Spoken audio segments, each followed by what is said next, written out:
유명한 최만찬을 그린 레오나르도 다빈치가 이런 말을 했습니다. 세상에 세 종류의 사람이 있다.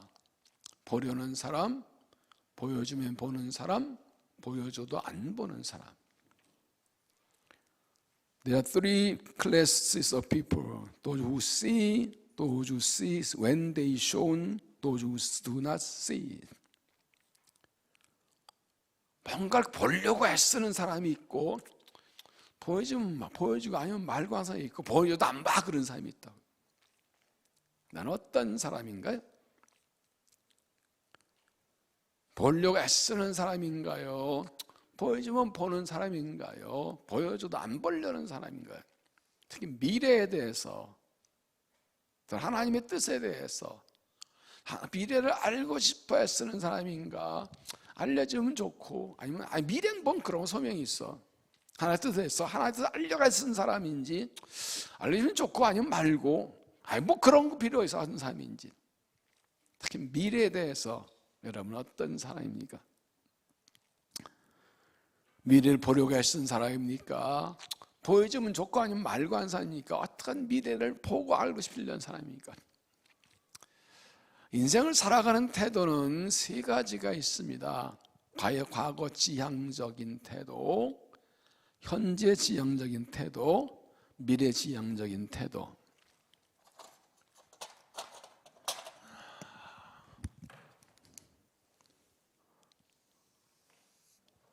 여기를 현재라고 그러고, 여기를 과거라고 그러고, 미래라고 그러면 우리는 지금 현재에 살고 있습니다. 여기 살면서 과거를 보는 사람들 있습니다. 과거의 영광, 승리도 보고 실패도 보고, 그래서 옛날엔 잘 나갔었지 하고 과거의 영광, 승리를 생각하면서 그 만족하고 사는 사람도 있고, 옛날에 그 아픔, 실패, 상처 그것만 생각하면서 막 이러고 사는 사람도 있고, 현재 지향적인 사람은요, 과거 소용없어요. 미래도 그냥 지금 편안하면 돼. 지금 잘 먹고 잘 살면 돼. 어제 뭐 어떻다고, 내일 뭐 어떻다고, 오늘만 배부르면 돼. 미래적인 사람은요, 현재에서 미래를 바라봅니다. 미래에 일어날 일, 미래에 내가 원하는 것, 내가 바라는 삶을 보고 그것을 위해서 준비하며 살아가면 현재를. 여러분은 이 세 종류의 사람 중에 어떤 사람입니까? 어떤 태도로 인생을 살아가고 있습니까? 하나님의 자녀는, 그리스도인은 어떤 태도로 살아가야 되겠습니까? 성경은 우리에게 어떤 태도로 인생을 살라고 말씀합니까? 여러분이 어떤 사람입니까? 1번이나 3번 대답해서 속으로. 하나님 우리가 어떤 삶을 살기 원하실까요? 기본적으로 신앙은 미래를 바라보는 것입니다. 우리는 천국의 소망을 두고 살아갑니다. 하나님 우리에게 약속을 주셨고 꿈과 비전을 주셨습니다. 이건 당연히 미래지향적입니다. 아니, 기독교인이 아니라도 정말 행복한 내 살려면 미래지향적으로 살아야 돼요. 내일을 위해서 오늘을 참고 희생하고 견디고 내일을 위해서 준비하고 살아가, 그래야 되죠. 그렇게 현재를 살지만 미래지향적으로 삶을 때 그렇게 살아온 삶이 쌓여서 아름다운 추억이 되는 것이죠. 그리고 그렇게 살아가는 삶이 의미 있고 보람 있는 삶이 되고 행복한 미래가 준비되는 것이죠. 성경을 어디를 봐도 현재 만족하라거나 과거를 보고 살라는 건 없습니다. 오직 한 가지, 내일을 보고 살라는 것입니다. 현재에 충실한 것도 내일을 위해서 승리하는 것입니다. 이것을 다른 말로 하면 역사와 인생은 하나님이 주관하신다는 것입니다. 그렇기 때문에 하나님 하실 일을 기대하는 것입니다. 하나님께서 일하실 것을 기대하는 게 없으면 믿음이 아닙니다. 이 하나님을 기대하는 게 없는 사람은 미래를 보지 않습니다. 그냥 오늘 살아가면 됩니다. 힘들면 뭐 그냥 힘든 대로 그냥 내가 하고 싶은 대로 사는 것입니다. 시편 31편 15절에 보면 나의 앞날이 주의 손에 있사오니, 전에 성경은 나의 시대가 그랬어요. My times are in your hands. 내 시간이, 내 삶이, 내 시대가, 내 인생이, 내 미래가 하나님 손에 있습니다. 전능하신 창조자 하나님께서 역사와 인생의 주인이십니다. 우리의 미래는, 우리의 인생 하나님 손에 있습니다. 다른 말로 하면 나의 인생은, 나의 미래는 하나님의 뜻에 의해서 이루어지고 있다는 것입니다. 그걸 뒤집어 말하면 하나님께서 내 인생을 통해서 일하신다는 것입니다. 하나님께서 내 인생을 통해서 하나의 뜻을 이루어 가신 것입니다. 언젠가 새벽에 말씀드렸습니다. 우리의 발걸음 하나하나가 하나님 나라를 이루어가는 것이라고. 오늘 내가 예배하고 찬송하고 기도하고 헌신하는 하나하나 모여서 하나님 나라 이야기를 만들어 가는 것이고 하나님 나라 역사를 써가는 것이라고. 내 인생이 하나님 손에 있다, 내 미래 하나님 손에 있다, 이것은 나 중심이고, 뒤집어 보면 하나님께서 우리 각자의 인생을 통해서 하나님의 뜻을 이루어 가시는 것입니다. 하나님의 뜻과 섭리를 이루는데 우리가 쓰임받는 것입니다. 그리고 그 일에 대해서 상급을 주시는 것입니다.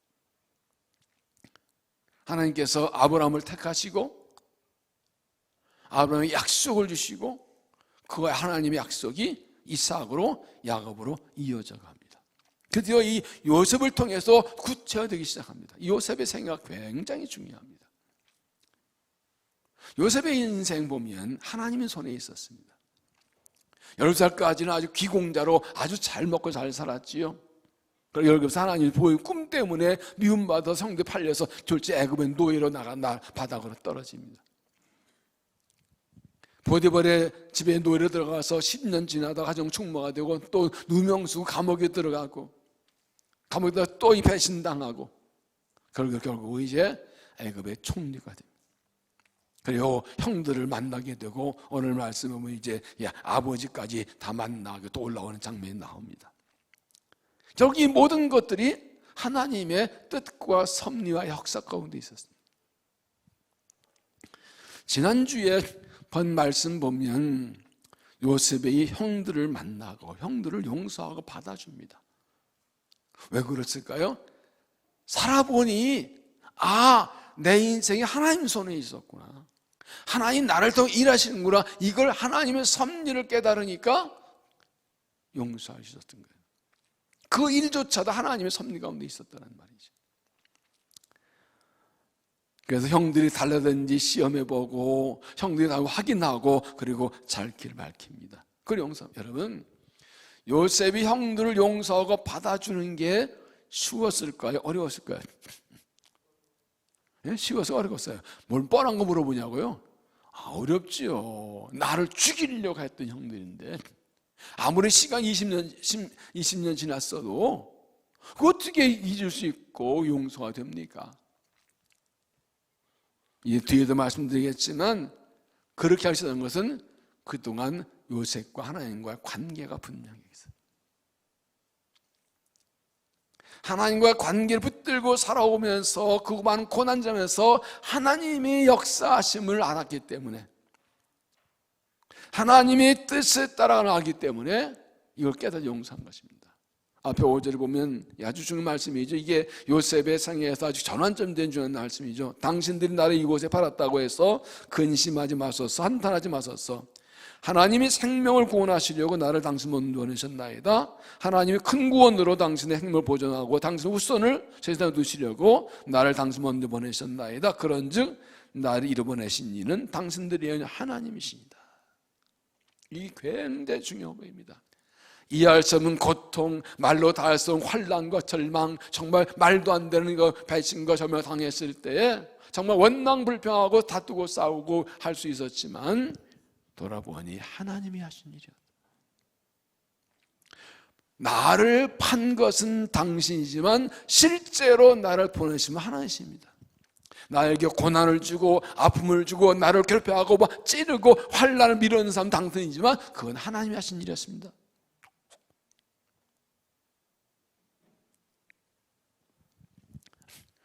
오늘 함께 보려는 내용은 요셉이 어떻게 끝까지 흔들리지 않고 믿음을 지키고 자기를 지킬 수 있었는가 하는 것입니다. 이해할 수 없는 일을 만나서 인생의 바닥으로 떨어지고 끊임없는 고난과 배신과 환난 가운데 살아가면서 어떻게 애굽의 총리가 될 때까지, 형들을 만나 화해하고 가족 만날 때까지, 그때 끝까지 믿음을 지키고 자기를 지키고 있었는가? 하나님 그에 주신 꿈과 약속 어떻게 이루어졌는가? 우리는 어떻게 환난의 역경 가운데서도 하나님 약속을 붙들고 꿈을 붙들고 믿음을 지키고 우리를 지킬 수 있을까? 오늘 말씀의 제목이 하나님이 일하시게인데 사실 줄였죠. 하나님 일하시게 하라 하면 딱 좋습니다만 멋있게 하려고 한번 빼봤어요.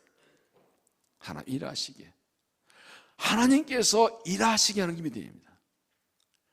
내 인생이 하나님 손에 있다고 믿는다면 하나님이 일하시게 해야 되는 겁니다. 내가 하려 하지 않고. 이게 신앙의 거의 변곡점이에요. 신앙이 어릴 때는 항상 내가 뭘 하려고 그래요. 하나님의 뜻도 내가 하려고 그래요. 신앙이 익어가면 하나님이 일하시게 해줍니다. 지난주에 설교했던 요한복음 21장 예수님의 말씀 베드로에게 뭐랬습니까? 내가 젊어서는 스스로 띠띠고 원하거니와 늙어서는 남이 내게 띠띠우고 내가 원하는 것을 해가리라. 하나님께서 내가 원하는 것 하여도 가시라고 내놓고 하나님 일하시게 하는 겁니다. 하나님이 일하시려면 무엇 어떻게 될까? 오늘 말씀을 준비하고 또 이렇게 내려와서 기도하면서 그런 마음, 두 가지 마음이 들었어요. 아까 기도할 때도 했는데 매번 그렇지만 오늘 특별히 이 말씀을 꼭 들을 사람들이 나왔다.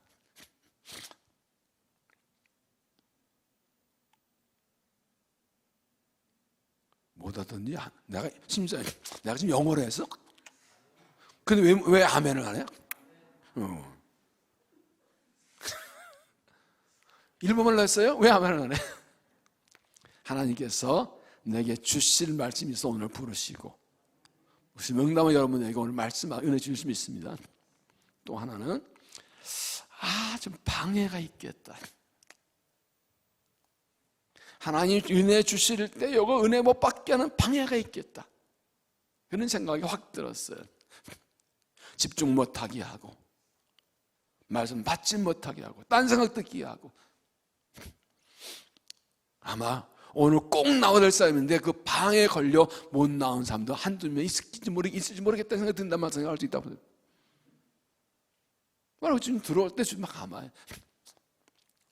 여러분이 오늘 주시는 말씀이 내게 주신 말씀이고 하나님이 나에게 주신 은혜라 생각하면 집중해 잘 들으십시오. 방에 넘어가지 마십시오. 하나님이 일하시면 어떻게 될까? 첫째는 하나님만 바라보라. 하나님만 바라보라. 요셉이 하나님의 뜻과 섭리를 깨닫다고 했지만 사실은 현실적으로는 하나님의 뜻과 섭리를 깨닫는 데는 시간이 필요하고 과정이 필요합니다. 요셉이 처음부터 17살 때 하나님 주신 꿈을 꾸고 그때 형제에 팔려가면서 그때부터 하나님의 뜻과 섭리를 깨닫는 건 아니에요. 17살이 뭐가 알겠어요? 갑자기 막 내등쳤는데 뭘 멍하지요. 그러면 그건 요셉은 언제 하나님 주신 꿈의 의미와 내 인생에 일을 하나님의 섭리를 언제 깨달았을까요? 생각해 보셨어요? 성경에 정확히 하면 형들을 만났을 때입니다. 꿈을 바르고 해석해주고 애굽의 총리가 되었습니다. 이게 꿈이 이루어진 거구나 까진 또 알겠는데 이게 뭐지? 근데 갑자기 흉년 때 형들이 곡식 싸우는데 딱 나왔더니 깜짝 놀라죠. 그때 이미 깨달았습니다. 지금 앞에 5절에 나온 것처럼 하나님 보냈다 이게 깨달았는데 형들이 시험해 본 것뿐이죠. 5절을 다시 봅시다. 당신들이 나를 이곳에 팔았다고 해서 근심하지 마소서. 한탄히 마소서. 하나님이 생명을 구원하시려고 나의 상급을 먼저 보내셨나이다. 온 땅과 주위 나라에 흉년 들어서 막 다른 나라에서 곡식사러 오는데 자기 형들이 왔다는 거예요. 그럼 뭐예요? 형들이 곡식 팔면서 형들이 우리 가족이 사는 거죠. 아버지가 사는 거잖아요. 아, 이때 우리 가족을 살리시려고 나를 먼저 보내셨구나. 형들이 팔았지만 이거 하나님이 하신 일이구나. 그래서 7절에는 하나님이 큰 구원으로 당신들을 생명을 보존하고 당신들의 후손을 세상에 두시려고 나를 당신보다 먼저 보내셨나니 그런즉 나를 이어보내신 이는 당신들이 아니라 하나님이시다. 내가 당한 고난, 환난, 아픔, 절망, 배신 그 모든 사건 속에 하나님의 뜻이 있더라. 하나님의 섭리가 있다는 거예요. 내게 주신 꿈을 이루어주시고 우리 가족을 살리신 하나님의 뜻이 나중에 50장 가면 만민구원이라고 말하죠. 애굽의 흉년, 풍년 다 달량으로 주의 나라 사람들이 살게 됐으니까. 특별히 창세기 지난 말씀 창세기 15장인 하나님께서 아브라함에게 너희 자손들이 이방 나라 가서 400년 있다가 돌아오게 될 것이라고 한 그 말씀이 이루어지는 것이죠. 이것은 이제 다음 주에 보게 될 46장에 하나님 또 말씀하십니다. 요셉이 애굽의 노예 팔려 10년에 총리가 된 것도 야곱의 가족들을 이 창세기 15장에 나오는 아브라함의 신 말씀대로 야곱의 가족들을 애굽으로 옮기시는 하나님의 섭리라는 겁니다. 이 땅 흉년이 들었는데 어디 가겠어요? 근데 요셉이 애굽에 있어요. 거기 가서 흉년표에 살게 하셔서 하나님이 오래전에 얘기하신 400년에 그 말씀이 이루어지게 하시는 거예요. 요셉은 형들을 다시 만나고 형들과 아버지와 가족들을 애굽으로 도와서 흉년 가운데 살게 할 계획을 세우면서 이게 하나님이 하신 일이구나. 43장, 44장에서 형들을 대해서 시험하지만 이미 요셉 마음속에는 옮길 계획이 있습니다. 그렇게 결국 고백하는 겁니다. 그렇기 때문에 형들을 미워하지 않고 용서할 수 있습니다. 이게 뭘 말하느냐? 이렇게 깨닫게 될 때까지 요셉은 하나님과 관계가 분명했기 때문에 형들을 만났을 때 다 깨닫습니다. 요셉이 애굽에서 어떻게 살았습니까? 창세기 39장 2절에 보면 여호와께서 요셉과 함께 하심으로 그가 형통한 자가 되어 그의 주인 애굽 사람의 집에 있으니 그의 주인이 여호와께서 그와 함께 하심 보며 또 여호와께서 그가 보면서 행동하게 하심을 보았더라. 노예로 팔려가는데 하나님과 함께 하셨대요. 형통한 자가 되었대요. 주인 애굽 사람도 요셉이 하나님 함께 하신 걸 봤대요. 그리고 뒤에 나올 말씀 보면 그가 요셉을 가정 총무로 세운 날부터 요셉 때문에 하나님이 보디발의 집과 밭에 복을 주셨다. 요셉도 복 받는 거야 알아? 그러셨다는 거예요. 하나님이 요셉과 함께 했다는 것은 반대로 요셉이 하나님과 동행했다는 겁니다. 요셉이 하나님을 무시하고 생각하지 않고 지 멋대로 사는데 하나님 함께 하시겠어요? 요셉이 하나님과 관계가 열려 있다는 거 말합니다. 그 위에도 요셉의 이 주인의 아내가 유혹할 때도 마찬가지입니다. 그 위에 그의 아내가 요셉이 음짓하다고 동침하기 요청한 요셉이 거절하며 자기 주인의 아내에게 이르되 내 주인의 집안은 모든 소유를 간섭하지 않냐고 내가 들어갔으니 이 집은 나보다 큰 이가 없으며 주인이 아무것도 내 금하지 않았어도 금한 것은 당신뿐이니 당신의 아내임이라. 그런즉 내가 어찌 큰 악을 행하여 하나님께 죄를 지으리까. 그는 하나님을 바라보고 살았어. 하나님을 의식하고 살았어요. 하나님과 관계를 하게 돼 하나님이 보시는데 어떻게 내가 이런 죄를 짓습니까? 그 당시에는 그런 일이 흔한 일이었습니다. 그런데 하나님 앞에 죄 짓었나 하고 그는 노예로 살면서도 10년 동안 지나서 가정 총무로 이 인신임 받고 실권을 잡았어도 그는 하나님과 관계는 분명합니다. 하나님만 바라보고 하나님만 바라보고 살아갑니다. 그렇기 때문에 유혹을 잘 지키셨습니다. 이때 요셉이 넘어갔으면 그냥 애굽의 노예로 끝난 거예요. 노예 살다가 주인만 정통하고 살다 그 인생 끝나버린 거예요. 하나님께라는 이 한마디가 얼마나 중요한지 몰라요. 이렇게 그가 13년 동안 여전히 하나님만 바라보고 하나님과 분명하고 살았기 때문에 형들이 찾아왔을 때 이거구나 하고 딱 깨달으신 겁니다. 여러분, 하나님께서 우리에게 고난당할 때, 문제 있을 때 바로 처음부터 뜻을 알려주시면 얼마나 좋겠어요. 그런데 그렇게 안 하세요. 하나의 뜻이 뭔지 몰라도, 이 고난의 의미가 뭔지 몰라도, 내일이 보이지 않아도 하나님을 신뢰하고 하나님을 의지하고 하나님만 바라보고 살아간 믿음을 훈련하기 원하시는 거예요. 알고 가면 누가 못하겠어요. 이 고난의 의미가 뭔지 모르고, 왜 이런 일을 당했는지 모르고, 이해할 수 없고 감당할 수 없고 앞이 깜깜해도 하나님이 나와 함께 하신다, 하나님 꿈을 이루어주신다, 하나님 나를 통해 일하신다, 하나님을 전적으로 신뢰하는, 보이지 않아도 하나님 믿는, 어떤 유혹과 홍경에도 하나님만 붙들고 있는, 하나님 바라보는 그 믿음을 세우시려고 훈련 연당하시라고 빨리 안 가르쳐주세요. 또 믿음이 어릴 때는 가르쳐줘도 잘 몰라요. 초등학교 3학년이 인수분해를 알겠어? 중학교 1학년이 미적분을 알겠냐고요. 하나의 뜻을 알려주면 알 수 있지만 믿음이 성장하고 영이 자라야 되는 거거든요. 그 때문에 훈련과 연단이 필요한 거예요. 요셉이 보디바르 집안의 가정총무가 된 것도 10년 만이에요. 그렇게 가정총무 됐을 때 유혹이 들어오자 물리치는 그 10년 동안도 요셉은 잘 몰라도 꿈 붙들고 있었다는 거예요. 하는 관계예요. 내가 애굽에서 히브리 밀려고 팔려온 외국인 노예인데 하나님 관계가 끊어지면 망하는 거예요. 끝나는 거예요. 노예로 살다 끝나는 거예요. 이거 못 들지 않으면 내가 못 사는 거예요.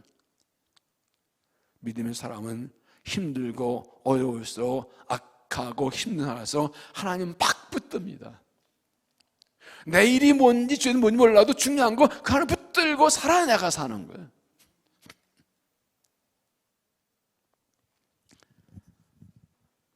그렇게 하다가 아무것도 할 수 없고 아무 일도 일어나지 않고 아무것도 보이지 않을 때라도 하나님 꿈과 비전과 약속 삶 붙들고 살게 하시다가 하나님 때가 되면 탁 보여주시죠.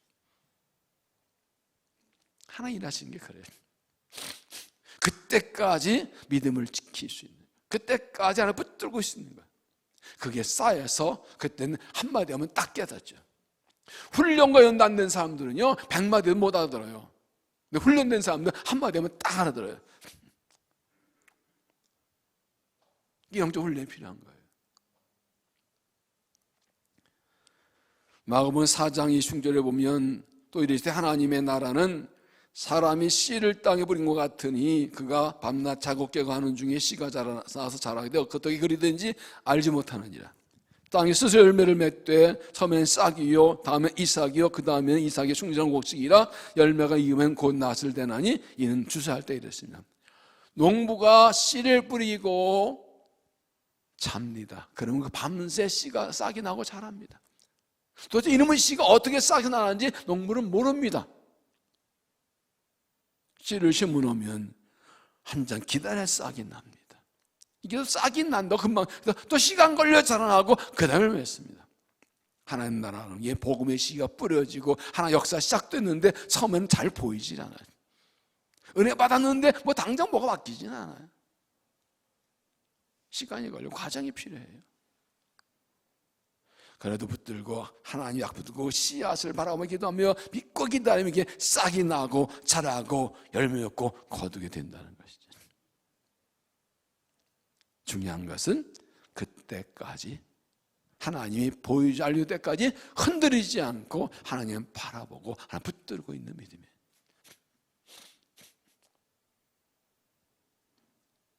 어떤 사람들은 그 꿈과 약속과 비전 사명 다 받았는데 요셉처럼 알 수 없는 고난, 이해할 수 없는 고난, 앞이 보이지 않고 아무것도 일어나지 않고 그런 가운데 견뎌낸다. 아예 몰라, 못하겠어, 다 나갔다 다 도망가버려. 아이고 이 뭐야, 싫어, 그만할 거야. 뭐 믿는다고 뭐 기도한다고 되는 거 있어 뭐. 나갔다는 사람들도 좀 있는 것 같아. 저희 나가봐요, 교회 밖에 나가. 그런 사람들 좀 있어요. 아니 코로나가 왔는데 뭐 코로나 때문에 뭘 못하는데 어쩌고 저쩌고. 코로나 없을 땐 잘했나 뭐. 코로나 없을 땐 잘했냐고. 뭐 코로나 핑계를 대.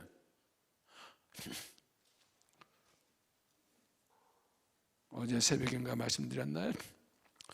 문제보다 더 큰 비전을 붙들면 산다.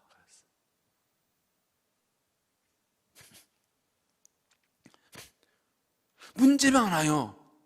환난 많은데 비전이 더 크면 그 문제 이기고 살아요. 이스라엘 백성들이 애굽에서 막 나왔는데 앞에 홍해 뒤에는 애굽 군대 쫓아오니까 모세한테 이게 우리 죽이려고 애굽 무덤에서 끌고 와서 도로 애굽으로 돌아가자. 거기서 사는 게 낫지. 그들은 하나님의 약속의 땅이라는 비전을 잊어버렸어요. 애굽 앞에 홍해 차오고 애굽 군대가 쫓아오는 그 큰 문제가 가나안 땅이라는 그 비전 약속보다 더 크게 보이니까 실망한 거예요. 민수 13장에 나오는 열매 정탐도 마찬가지죠. 가나안 땅 막 이 성이 크고 사람들 장래가 큰일 났다 그러는데 여호수아와 갈렙은 하나 주신다 그랬다. 가나안 땅 삶보다 하나님의 약속이 더 크게 보이는 거거든요. 문제보다 더 큰 비전을 들면 산다. 비전을 약속, 사명 바꿔도 괜찮아요. 지금 다 알 수 없어도, 지금 다 보이지 않아도, 이해할 수 없는 일이라도 하나님이 나를 택하고 부르셨으니, 내게 꿈과 비전과 약속을 사명 주셨으니 하나님이 반드시 나를 통해 일하실 줄로 믿습니다. 이루실 줄로 믿습니다 하고 하나님만 바라보고 달려가면 하나님께 알려주실 겁니다. 보여주실 겁니다. 그때까지 하나님만 바라보고 끝까지 달려가는 믿음이 되시기를 바랍니다. 두 번째는 책임적인 존재가 되라. 책임적인 존재. 9절에 보면 당신들은 속히 아버지께로 올라가서 아뢰기를 아버지 아들 요셉의 말에 하나님이 나를 애굽의 전국에 주로 세우셨으니 지체 말고 내게로 내려오사 아버지 아들들과 아버지 손자들과 아버지 양과 소와 모든 소유가 고센 땅에 몸을 나와 함께 가게 하소서. 흉가 아직 5해나 있으니 내가 거기서 아버지를 봉양하리이다. 아버지와 아버지 가족과 아버지가 속한 모든 사람이 부족함이 없다 하겠나이다 하더라고 전하소. 그래서 명도에 빨리 가서 아버지 모셔오라고, 가족 다 데려오라고, 내가 책임지고 돌보겠다고. 형님 아직 5년 남았는데 걱정 말라고, 다 오시면 내가 무조건 다 돌봐주겠다고, 내가 가족 책임지겠다고 말합니다. 요셉은 형들 용서할 뿐 아니라 그 가족들을 다 책임지겠다고 합니다. 형들 만날 때부터 이미 가족 옮겨올 계획을 하고 있었습니다. 여러분, 진정한 용서는 한번 용서가 끝나는 것이 아니라 끝까지 사랑하는 것입니다. 적극적으로 책임을 지고 사랑을 베푸는 것입니다. 이런 말을 하죠. 용서할 수 있으나 잊을 수 없다. 맞는 말인가요? 틀린 말인가요? 용서할 건데 잊을 수는 없어. 나는 네가 한 일을 내가 잊을 수가 없어. 죽을 때까지 내 아들 딸에도 물려줄 거야. 그럴 수 없었지 나한테. 그건 용서한 거예요. 진정 하나님의 사랑으로 용서하는 것 사람은 잊어버립니다. 속으로 아이고 목사님 말이 쉽지게 잊어져요. 마음의 상처는요 쉽게 지워지지 않아요. 시간이 걸려요. 사실 용서한다. 하나님한테 용서했지만 그 감정은 남아있어요. 이 감정까지 사라지는 건 시간이 좀 걸려요. 그래서 하나님의 순종에서 용서해놨지만 그 감정 올라올 때보다 또다시 용서했다고 자꾸 선언해야 돼요. 그래야지 이게 그 인간의 감정이 하나님의 영으로 씻어내려가요. 시간이 걸려요. 그러면 잊어버리라는 말이 뭔 것입니까? 그것 때문에 더 이상 흔들지 말라는 겁니다. 그 일 때문에 내 감정이나 삶이 흔들리지 않는 거예요. 그게 잊어버린 겁니다. 진짜 성령 역사를 따라 하나님의 순종해서 십자가 사랑으로 진짜 용서하면 이어진다는 게 그것 때문에 흔들리지 않습니다. 오히려 적극적으로 그가 어려울 때 그를 도와주고 그의 아픔과 문제도 책임질 수 있습니다. 거기까지가 진정한 사랑 용서입니다. 잠언 25장 21절에 보면 내 원수가 배고파하거든 음식을 먹이고 목말라 하거든 물을 마시게 하라. 그리하는 것은 핀수를 그의 머리에 놓는 것과 일반이요 여호와께서 내게 갚아주시리라. 원수가 힘들 때 먹여주고 마시고 그렇게 도와주면 하나님이 갚아주신대요. 핀수를 머리에 놓는다는 뭔 뜻이야? 세 번역 읽으면 내 원수가 배고파하거든 먹을 것을 주고 목말라하거든 마실 물을 주거라. 이렇게 하는 것은 그의 낯을 뜨겁게 하는 것이며 주님께 너에게 상을 갚아줄 것이다. 그 사람 입장에서 내가 저 인간을 괴롭혔는데 내가 어려울 때 막 도와주면 부끄러워 얼굴이 뜨뜻해진다. 그 뜻이에요. 그렇잖아요. 양심 있는 사람이. 근데 더 중요한 게 있습니다. 하나님께서 내게 상을 주실 것이다. 인간적으로 하면 나한테 해코지한 저 인간, 아이고 싸다, 꼬숩다. 그래 그렇게 고생해봐야 돼. 꼬숩다. 그러고 해야 되는데 그럴 수가 없어. 그래서 도와주고 세워주고 그럼 그 사람이 양심의 가책을 받는데 더 중요한 것은 하나님이 보고 계신다는 거예요. 하나님 보시고 그래 잘했다 하고 하나님이 나를 상으로 갚아주신다. 진정한 용서와 사랑은 내게 아픔을 준 그 사람도 내가 책임져 주는 거예요. 그의 아픔과 문제 책임져 주는 거예요. 왜 이 말씀을 드리는가 하면 하나님께서는 다른 사람에게 책임적인 존재가 되는 사람을 찾고 계셔요. 그런 사람을 통해서 일하세요. 나한테 잦은 삶에 잘해주고 나한테 못되는 사람 내가 못해주고 나한테 좋아하는 내가 잘해주고 나를 괴롭히는 내가 모른 척하고 안 도와주고 그건 누구나 해요. 아멘 삶도 해요. 그거는요. 그런데 하나님께서 쓰실 사람은 그런 사람이 아니에요.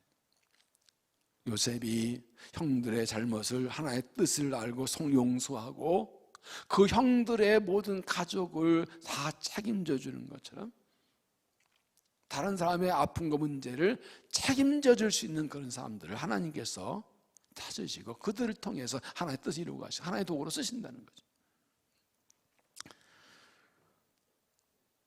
이 하나님께서 찾으시는 이런 책임진 존재가 된 사람이 이 야곱의 열날 중에 한 사람인데 그게 바로 유다입니다.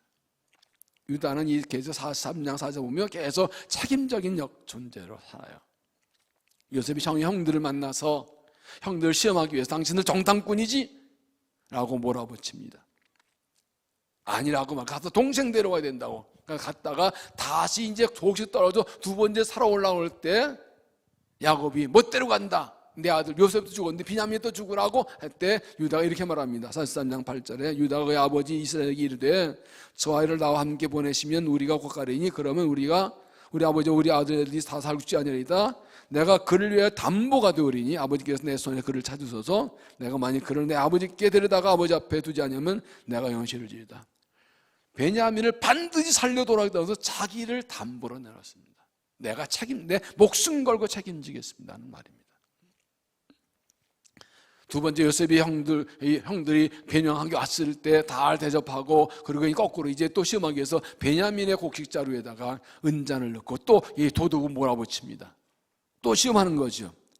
그때 유다가 또 나섭니다. 44장 32절에 주의 종이 내 아버지에게 아이를 담보하기를 내가 이를 아버지께 데려오지 아니하면 영영이 아버지께 죄를 지리라 하였사오니 이제 주의 종으로 그 아이를 대신하여 영문에 있게 하여서 내 주의 종이 가시고 그 아이는 형과 함께 멀리 보냈어. 그래 베냐민 죄 지금 말씀은 내가 대신 잡혀 있겠습니다. 이 아이 안 가면 아버지 죽습니다. 내가 영원히 당신 종이 되겠습니다. 그러니 베냐민이 혈도에서 자기가 책임지겠다고 나서요. 여러분 왜 이게 중요한가 하면요, 요셉은 야곱의 12알 중에 실질적인 장자였습니다. 르우벤은 자기 아버지의 둘째 부인과 동침해서 장자의 자리를 잃어버렸습니다. 요셉은 이렇게 하나님의 섭리를 따라 가족을 고남으로써 외적으로는 장자였습니다. 그러나 영적인 장자는 유다였습니다. 그래서 유다가 모든 실질적인 장자 역할을 다 합니다. 그래서 메시아가 유다 자손으로 오십니다. 예수님 유다 자손으로 오셨습니다. 미가서 5장 2절 보면 베들레헴 예루살렘에 너는 유다 족속 중에 작을지라도 이스라엘 다스릴 자가 네게서 나올 것이라. 하나님께서 예수님을 유다 족속으로 유다 자손으로 보셨습니다. 기술적인 유다의 사자라고 표현합니다. 그래서 이스라엘 백성들 유대인 그러는 게 유다 여기서 나온 겁니다. 유다님의 뜻은 찬송이라는 뜻입니다. 레아가 유다를 낳고 하나님을 찬송한다 이름을 지었습니다. 이 책임적인 존재로 산 유다 자손 오신 예수님께서는 이 땅에 책임적인 존재로 오셨습니다. 하나님께서 우리 온 인류의 죄를 대신 책임지게 하시려고 예수님을 보내셨습니다. 예수님 온 인류의 죄를 대신 책임지 십자가에 죽으셨습니다. 이사야 53장 6절에 우리는 다 양 같아서 그릇 행하여 각기 제 길로 갔거늘 여호와께서는 우리 모두의 죄악을 그에게 담당시키시도다. 우리는 다 죄인들이 하나님께서 우리의 죄악을 예수님에게 대신 책임지게 하셨다. 그게 십자가예요. 이처럼 예수님께서 우리의 죄를 대신 지신 그 은혜로 산 우리에게 하나님 말씀하신 너희도 이처럼 책임적인 존재로 살아라. 이 땅의 모든 죄악과 고난과 아픔과 슬픔과 문제를 대신 책임지고 가는 사람으로 살아라. 그럼 내가 너희를 통해서 내 뜻을 행하겠다. 이렇게 말씀하시는 것입니다. 타락한 세상, 타락 인간들은 자신만 위하고 단순하게 책임 존재 되어야 하지 않습니다. 나만 살면 된다 그럽니다. 오히려 자기의 잘못을 다 남들의 책임져. 너 때문이라고. 이 세상 보세요. 다 너 때문이야. 네가 때문에, 너 때문에. 그거 계속 손가락질하고 있잖아요. 서로 너 때문이라고. 난 잘못 너 때문이라고. 뒤집어 씌우기도 하고. 당신 책임이라고 그러고. 누가 이 아픔과 문제 책임지는 사람이 있습니까? 핑계내야 되고 아니라고 그러고 변명이나 하고. 도대체 이 나라 사회가 어떻게 돌아가고 있는 겁니까 지금? 이때 정말로 주님의 이름으로 십자가의 성신으로 이 세상의 아픔과 죄악과 문제를 책임지는 사람이 필요한 거예요. 요새 전 하나님만 바라보고 믿음을 지키고 하나님 깨닫고 하나님 나를 통해 일하세요. 내가 책임지겠습니다. 책임적인 전수와 살아서 나를 하나님 세상 구원하시는 쓰임받는 믿음이 되시기를 바랍니다. 세 번째는 내일을 향해서 나가라. 내일 향해 나가라. 하나님 주신 꿈대로 이루어지고 하나님 일하시 하려면 내일을 향해 나가야 됩니다. 다른 말로 하면 미래지향적인 태도로 살아야 됩니다. 과거에 매이지 않아야 됩니다. 그래 앞으로 나아갑니다. 오늘 말씀에 벗어버릴 것 세 가지를 말씀합니다. 첫째는 옛 생활을 벗어버리라는 것입니다. 바로 왕은 요셉의 형들이 왔다는 소식을 듣고 기초하면서 빨려가 적들을 데려오라고 합니다. 18절 보면 너희 아버지와 너희 가족을 이끌고 내게로 오라. 내가 너희에게 애굽에 좋은 땅을 주리니 너희가 나라의 기름을 먹으리라. 이제 명령 받았으니 이렇게 하라. 너희는 애굽 땅에 수레를 가져다가 너희 자녀와 아내를 데리고 오고 내 아버지 모셔오라. 오기만 하면 좋은 땅 주겠다. 그리고 20절에 이런 말을 합니다. 또 너희의 기구를 아끼지 말라. 온 애굽 땅에 좋은 것이 너희 것입니다. 이게 뭔 뜻인가요? 세 번 여기 보면 이 온 땅 가운데서도 가장 좋은 땅이 그대로 될 것이니 가지고 있는 물건들은 미련 없이 버리고 나가십시오. 가나안 땅에서 야곱 쪽 자족이 아무리 잘 살았어도 지금 애굽에 오면 더 좋은 게 있다는 겁니다. 애굽은 그날 최강대 최부자 나라입니다. 더군다나 요셉은 바로 왕 다음시에 2인자 총리 대신입니다. 바로가 말합니다. 가장 좋은 거 주겠다고. 그러니 가나안 땅에 그 옛날 가구들 그냥 다 버리고 오세요. 그렇게 오래되는 건데, 정들은 손대 묻었는데 20년 쓴 건데 이거 끌고 그냥 놓고 오라고. 여기 더 좋은 거 있다고. 여러분, 지금 하나님께서 인도하시는 겁니다. 하나님께서 자기 백성들을 지키시고 번성케 인도하시는 겁니다. 하나님께서 요셉과 바로를 통해서 애굽 땅에 좋은 거 준비해 놓으셨습니다. 가장 좋은 거 주셨습니다. 그 애굽 왕 바로가 공급하는 뭐 생활 용품과 물건들은 지금 가나안 땅에서 천박 사는 것보다 비교 안 돼 엄청 좋은 것이 있습니다.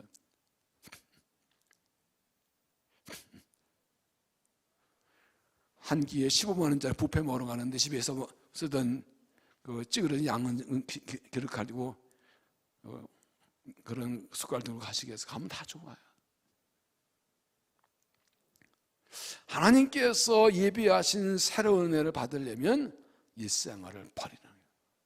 포기하는 겁니다. 아까워하지 말고. 제가 미국에 있을 때 저희 그 이종 형님네 집이 이사를 가는데 다 형님 일하니까 짐을 다 정리하고 버릴 거 밖에 내놔요. 그럼 저희 이모가 낮에 도로 다 들여놔. 아이 어머니 이것도 내놓고 너 또 들여놔. 못 버려. 여러분, 새 집에 이사 들어가는데 쓰던 물건 하나 넣으면 진짜 안 어울립니다. 과감히 버릴 거야. 미련 없이 버리라고 바로가 말합니다. 하나님께서 예비하신 은혜가 있습니다. 새 것 주실 겁니다. 과거의 옛생활 과감히 버리십시오. 그래야 새 은혜 입습니다. 두 번째는 옛 습관을 버리라. 요셉이 바로 명령대 형들에게 먹을 것 주고 옷을 주고 아버지를 태워 수레를 보내고 잔뜩 주워냅니다. 그러면서 24절 이렇게 말합니다. 이 형들을 돌려보내 그들에게 이르되 당신들은 길에서 다투지 말라 하였더라. 세 번역은 요셉이 양형들을 돌려보냈다. 그걸 해주면서 요셉은 가시는 길에 서로 탓하지 마십시오라고 당부했다. 지금 요셉은 11번째 아들입니다. 근데 형들 보고 가다가 싸우지 마세요. 예? 하고 훈계합니다. 왜 그랬을까요? 이게 그들의 습관이에요. 야곱의 아들들은 어머니가 넷이에요. 레아, 비라, 라헬, 실바. 그러니까 서로 막 싸워요. 요셉 어릴 때부터 그거 보고 자랐어. 형들 얼마나 서로 다투고 싸우는지.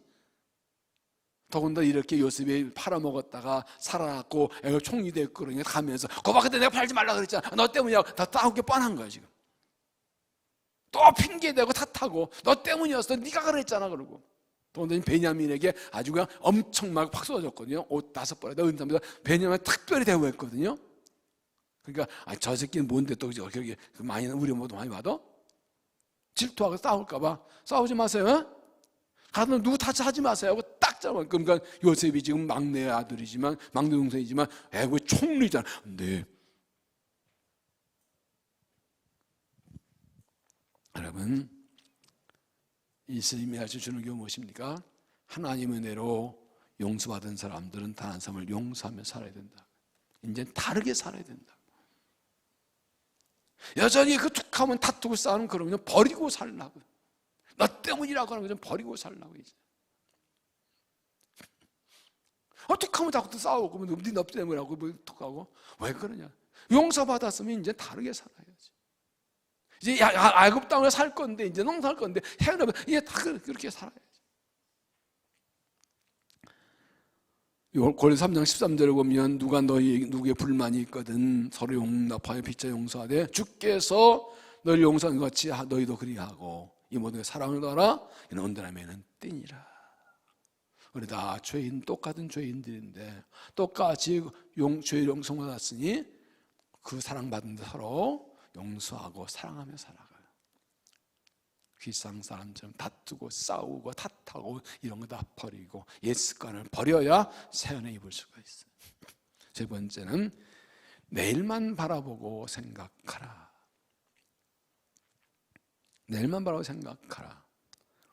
25절 그들이 애굽에서 올라와 가나안 땅으로 들어가서 아버지 야곱에게 이르러 알리르되 요셉이 지금까지 살아있어 애굽 총리가 되었더이다. 야곱이 그들의 말을 믿지 못하고 르둥전하더니 그들이 요셉이 자기들에 부탁한 말로 그에게 말하며 그의 아버지 야곱은 요셉이 자기를 태우려고 보낸 수레를 보고서야 기원이 수행하였더라.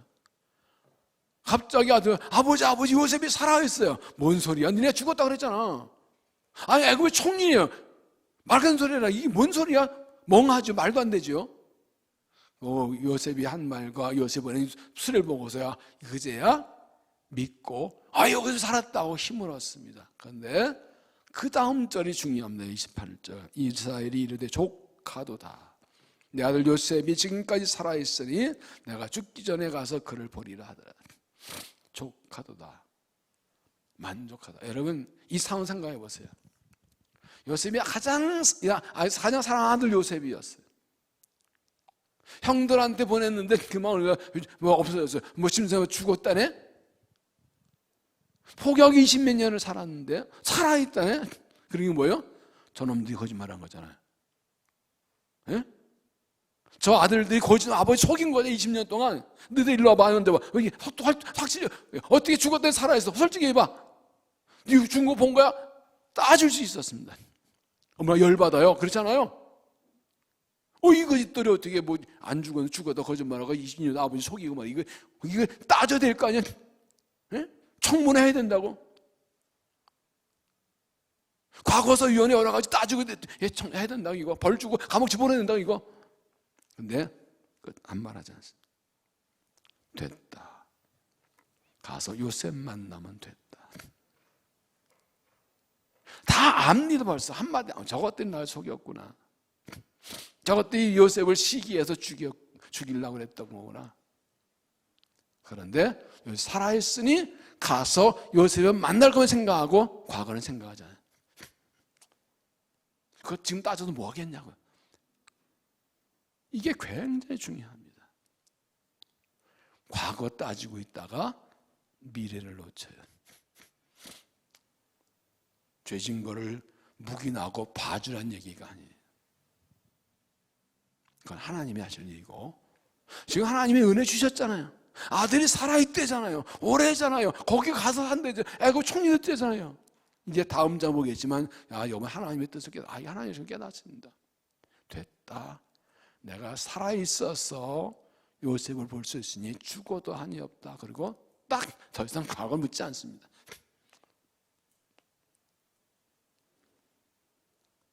이게 하나님의 뜻이에요. 따지자면 왜 못 따지겠습니까? 너 일로 와봐. 지난번에 나한테 뭐라 그랬어? 당신 일로 와봐. 7년 전에 2월 3일 날 그 오전 11시 5분에 나한테 뭐라 그랬어? 2년 전에 오후 7시 20분에 나한테 뭐라고 전화했어? 내가 다 기록해놨어. 지금 내가 기억하고 있어. 일로 와봐. 그걸 또 혼자 따지고 있느라고 생각하고 있느라고 앞으로 나가지를 못해. 옛날 거 끄집어내가지고 저는 죽이는 살리는 하느라고. 그래서 뭐 좋다고요. 지금 하나님이 은혜 주시는데 주의 뜻이 이루어지고 있는데 약속이 이루어지고 있는데 요새 봐도 봐야 되는데 그러면 족하다 끝났지 뭘 자꾸 따져. 내가 하나님인가? 과거에 매여서 한 발짝도 못 나간 사람들이 많아요. 하나님은 미래를 보여주시고 빨리 떠나라 그러는데 요셉이 살아있다고 여기 살 거라고 미래를 보여주는데 과거에 매여서 발을 못 떼고 아직도 과거에 살아. 또 7년 전, 5년 전, 3년 전 그 인간이 나한테 그 짓하고 내가 그걸 안 나 그걸 기억하고 그냥 이러고 살아. 저걸 만나 걸려라 그냥. 또 그거 생각하고 사니까 어떻게 앞으로 나가냐고. 이 성경의 관점으로 볼 때 이 나라 사회가 참 세상이 참 막해요. 미련해요 사람들이. 지금 미래가 불안하고 할 일이 많은데 지금 미래를 준비하고 하나 약속 가진 복 받을 준비를 해야 되는데 뭐가 중요한지.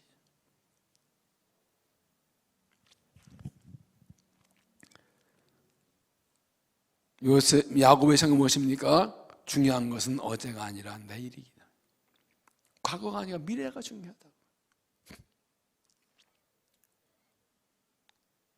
죽은 자 같은 요셉이 살아있으니 그럼 만나기 중요하지. 하나님이 주실 은혜를 생각하고 그 은혜를 받을 내일을 바라보고 내일만 생각한 거예요. 우리 아들, 딸들에게 이런 믿음의 자세, 삶의 태도를 보여주고 그걸 훈련하게 해야죠. 그래야지 미래지향적으로 살아가죠. 맨날 옛날 얘기만 하고 나쁜 얘기만 하고 그거 붙들고 그거 해결하겠다고 하나님께 맡기고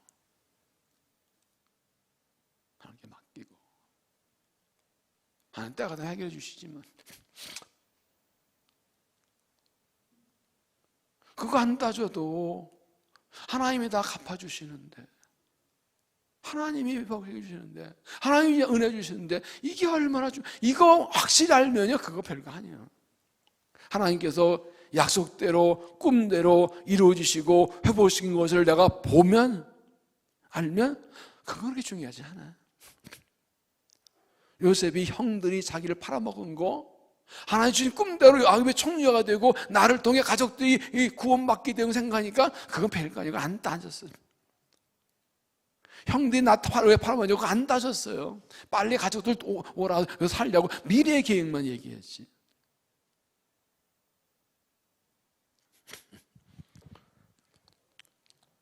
이사야 40장 18절에 너희는 이전 일을 기억하지 말며 옛날 일을 생각하지 말라.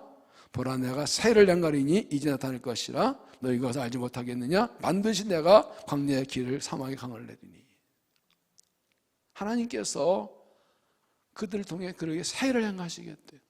바벨에 잡혀있는 그들을 위해서 광야의 길을 내고 사막의 강을 내주겠대요. 이미 새를 시작하셨다고 그래요. 다른 번역에 보면. 그런데 이 새를 하나님 생각하실 때 광야의 길을 통해 달려오고 사막의 강을 마시고 다시 돌아올 수 있으려면 이전 일을 기억하지 말고 옛날을 생각하지 말래요. 과거에 매여 있으면 앞으로 나갈 수 없고 하나님의 예비하신 새 은혜를 받아 먹을 수가 없다.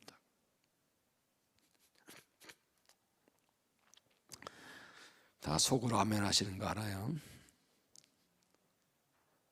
너무 중요한 성경을 그냥 설교하면 하려고 하는 소리가 아니에요. 창세기에 대한 설교 여러분 했고 성경 수없이 읽었죠. 성경 통독하니까 수없이 읽었죠. 그런데 이 말씀을 준비하고 새벽에 기도하는데 이 마지막이 꽉 꽂히더라고요. 아, 야곱은 과거를 들추지 않고 내일을 바라봤구나. 새벽에 말씀을 듣고 이제 금요일에서 며칠 계속 새벽마다 기도하는데 이것이 다 깨달아지더라고요. 그래서 오늘 들으면서 오늘 말씀을 들을 사람들이 꽤 있겠다. 근데 이 말씀 듣지 못하게 하려고 못 나오게 하는 그 사람들도 있겠다. 별 생각 다 들었어요. 지금 하나님의 약속과 계획과 섭리가 이루어져가는 과정이거든요. 하나님이 더 좋은 것 주시 믿고 일상화를 버리십시오. 옛 습관을 끊어버리십시오. 내일을 생각하고 앞만 보고 달려가십시오. 그래서 하나님이 하신 놀라운 새언을 입고 살아간 믿음이 되시기를 바랍니다.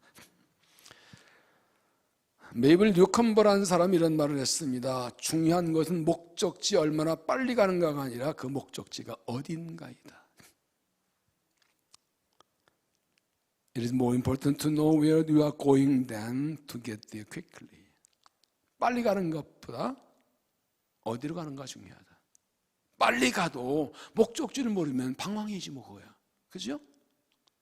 남보다 빨리 가도 목적지를 모르면 그건 헛가는 거라고요. 빨리가 중요한 것이 아니라 어디로 가는가 중요하다. 흔히 속도보다 방향이라는 말을 하죠. 방향은 목적지예요.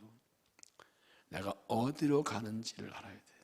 이 말은 성경 말하면 하나님의 뜻을 알아야 된다. 하나님이 어디로 나를 가게 하시고 나를 어디 인도하시고 이걸 알아야 된다. 빠른 늦게 간 건 내가 결정, 주님이 결정하세요. 요셉처럼 하나님의 뜻을 깨달을 수 있을 때까지 하나님께서 늦추기도 훈련도 하세요. 그러나 때가 되면 쫙 열어주세요. 그러므로 신앙은 하나의 뜻을 알고 나를 향한 하나의 뜻을 알고 그 뜻을 따라가는 겁니다. 목적지 분명하면 됩니다. 과정이 힘들 수도 있고 늘 수도 있지만 홀로 목적지를 가면 되는 거죠. 줄 때 따라 주님이 하실 거죠. 그러나 신앙의 몸싸움은 내 뜻을 따라 하려고, 내 뜻 따라가려고 다 딴 데 가는, 하나님 정하신 목적, 딴 목적에 가다가 엉뚱한 데로 가는 거예요, 인생이. 하나님이 역사의 주인이시고 인생의 주인이십니다. 그러므로 내 인생에서 내 뜻이 이루어지는 것이 아니라 하나님의 뜻이 이루어져야 됩니다. 믿습니까? 믿습니까? 마스크를 썼으니 누가 나면 알 수가 있나? 소리는 들리는데. 내 인생은 내 뜻대로 되어야 되는 것이 아니라 하나님 뜻대로 되어야 됩니다. 내 인생이 내 뜻대로 되는 게 좋습니까? 하나님 뜻대로 되는 게 좋습니까? 네? 하나님 뜻대로요? 알아요? 근데 지금 하나님 뜻대로 사는 따라가고 있어요? 기도할 때 하나님 요구했어요. 그러면 하나님 뜻대로 해달라고 기도하세요. 기도 제목도 하나님 이런 문제가 있는데 하나님 뜻은 뭐예요? 어떻게 해야 돼요? 하나님 뜻대로 해주세요. 이 문제 어떻게 할 건지 하나님 뜻을 알려주세요. 그 뜻 따라가는 거죠. 그러나 날 일하신 거죠. 그래서 신앙 많은 경우에 기도는 단순합니다. 많이 내려놓습니다.